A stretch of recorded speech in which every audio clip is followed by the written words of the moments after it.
ওমরকে আল্লাহ নবী নসিহত করলেন, নসিহত করে বুঝালেন, ওমর এই 5টা নসিহত তোমাকে করব, 5টা নসিহত যখন তুমি মানবা তোমার জন্য উপকার হবে। আল্লাহ নবী হযরত ওমরকে বলেন, ওমর 1 নম্বর নসিহত করে, ওমর তোমার যখন যৌবন থাকবে, যৌবন থাকতে তুমি যৌবনের মূল্য দিবা। 1 নম্বর নসিহত করে ওমর, কারণ যৌবনের মধ্যে একটা মূল্যবান সম্পদ, যৌবন হারিয়ে গেলে আর যৌবন ফিরে পাওয়া যাবে না।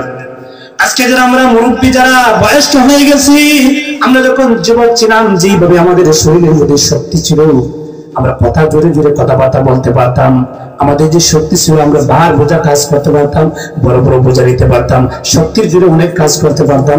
আজকে যারা বৃদ্ধ হয়ে গেছে, আজকে তারা বিছানায় পড়ে গেছে, হাত গুলা কঙ্করের মতো হয়ে গেছে, যৌবন যখন ফুরিয়ে গেছে তখন তারা আগের মতন আর কাজ করতে পারে না। এই জন্যই আমার নবী যৌবনকে বললেন, ওমর রে তুমি যৌবন থাকতে যৌবনের মূল্য দাও। আরে যুবক, যৌবন থাকতে যৌবনের মূল্য দাও, যৌবন হারিয়ে গেলে যৌবন আর ফিরে পাবে না। যখন যৌবন থাকতে অনেক যুবক আছে, যৌবনরা কাজের মধ্যে ব্যয় করে, হারাম কাজের মধ্যে ব্যয় করে, হারাম নিজের মধ্যে ব্যয় করে। ও যুবক, তুমি জেনে থাকো, যুবক বয়স হলো ভালো কাজ করার বয়স, আল্লাহকে ডাকার বয়স। যুবক বয়সটা হলো খুব ভালো একটা সময়। এই সময় যখন আল্লাহকে তুমি ডাকবা, আল্লাহ রাব্বুল আলামিন কবুল করে তোমাকে জান্নাতি মেহমান বানাই দিবে। বলেন সুবহানাল্লাহ। 2 নম্বর আমার নবী ওমরকে বলেন, ওমর তুমি যখন সুস্থ থাকবা, তুমি অসুস্থ থেকে মূল্য দাও। আর সুস্থতা আল্লাহর একটা নিয়ামত।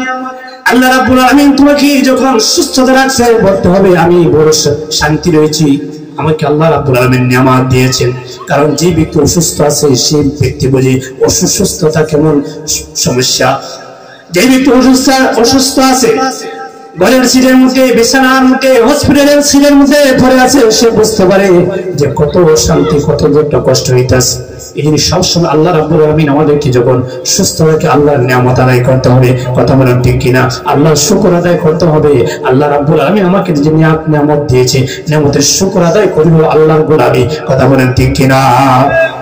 3 নম্বর হলো ওমরকে আমার নবী বলেন, ওমর রে ধন থাকতে তুমি ধনের মূল্য দিবা, কারণ ধন হারিয়ে গেলে আর খুঁজে পাবা না। আমি সংক্ষেপে শেষ করে ফেলি। ধন থাকতে তুমি ধনের মূল্য দিবা, ধন হারিয়ে গেলে আর ধন তুমি ফিরে পাবা না। কারণ ধন হলো আল্লাহ দেওয়া সম্পদ। আল্লাহ পাক রব্বুল আলামিন তোমাকে যে ধন দিয়েছে, যে ধন আল্লাহ পাক দান করেছে, যে কোনো মুহূর্তে নিয়ে যেতে পারে। এই জন্য আল্লাহ পাক রব্বুল আলামিন তোমাকে ধন দিয়েছে। এই ধনটা তুমি ভালো কাজের মধ্যে ব্যয় করো, মসজিদ মাদ্রাসায় ব্যয় করো, তুমি মাহফিলের মধ্যে ব্যয় করো। ব্যয় যখন করবা, আল্লাহ রাব্বুল আলামিন কবুল করে তোমাকে জান্নাতি মেহমান বানাই দিবে। কথা বলেন ঠিক কি না?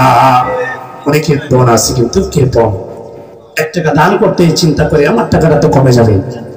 কিন্তু যারা ধন থাকার পরেও যা আল্লাহর রাস্তায় ব্যয় করে না, ভালো কাজের মধ্যে ব্যয় করে না, সেই ধন লাশ পর্যন্ত সে বিকারে হয়ে যায়। এই ধন আর তার কাছে থাকে না। আল্লাহ পাক ধন দেন তাকে পরীক্ষা করার জন্য, আল্লাহ পাক সম্পদ দেন পরীক্ষা করার জন্য। কিন্তু অনেক মানুষ মনে করে 1 টাকা দান করলে, 5 টাকা দান করলে, 100 টাকা দান করলে কমে যাবে। কি পরে করে? এই জন্য নবীজি বলছেন সবচেয়ে বকির ওই ব্যক্তি হলো যারা ধন থাকার সত্ত্বেও তারা আল্লাহর রাস্তায় দান করে না। 4 নম্বর হলো আমার নবীজি বলছেন সময় থাকতে সময়কে মূল্য দাও। কারণ তুমি যে সময় পেয়েছো, এই সময় তুমি আর ফিরে পাবা না। আজকে আমাদের যে সময়, আগামী বছর কি বাঁচতে পারি? কেউ গান দিতে পারবে? আরে নিঃশ্বাসের ওই বিশ্বাস কইরা গো বাদলাম বাড়ি ঘর,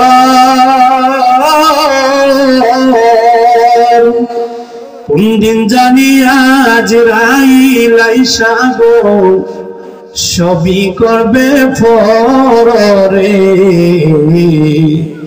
হেলায় হেলায় জীবন আমার গেল রে। আল্লাহ রাব্বুল আলামিন যে জায়গার মধ্যে আপনার মরণ লেখছেন, সেই জায়গার মধ্যে মরণ হবে। কত মানুষ বিদেশে মারা যায়, কখন সে কল্পনা করে না। কত সালে লন্ডন মারা যায়, আমেরিকা মারা যায়, বাংলাদেশের মধ্যে যখন সফরে বের হয়ে যায়, সে কল্পনাই করতে পারে না তার যে মরণ হবে। এই জন্যই সময় থাকতে সময়ে মূল্য দিতে হবে। 2 নম্বর, মৃত্যুর আগে আপনি ভালো কাজ করে আপনার জীবনটা কাটাইতে হবে, কারণ মৃত্যু যে কোনো সময় আসতে পারে। এই জন্যই আমার নবীজি ওমরকে 5টা নসিহত করলে, ওমর 5টা নসিহত যখন করছেন, ওমরকে বলেন তুমি দুনিয়ার মানুষকে জানাই দিও, এই 5টা নসিহত যখন মানুষ বহন করবে মানুষ পরিবর্তন হবে। বলেন সুবহানাল্লাহ। এই জন্যই আমরা দুনিয়াতে বসবাস করি। আল্লাহ পাক রব্বুল আলামিন আমাদেরকে যে নিয়ামত দিয়েছে, আল্লাহ পাক বলেছে আমি তোমাদেরকে নিয়ামত দিয়েছি, নিয়ামতকে তুমি কি করো? শুকর আদায় করো। কারণ তোমাকে যে আমি ফল, রিজিক, ধন দৌলত দিয়েছি, এটা আমি আল্লাহর দান। যে কোনো মুহূর্তে তোমার কাছ থেকে কেড়ে নিতে পারি। তুমি কে? আমি আল্লাহকে এক বলে স্বীকার করো। আমি আল্লাহর সাথে তার শরীক নাই সেটা স্বীকার করো। যখন তুমি মানবা, তুমি জান্নাতি হয়ে কবরে যাবা। কথা বলেন ঠিক কিনা?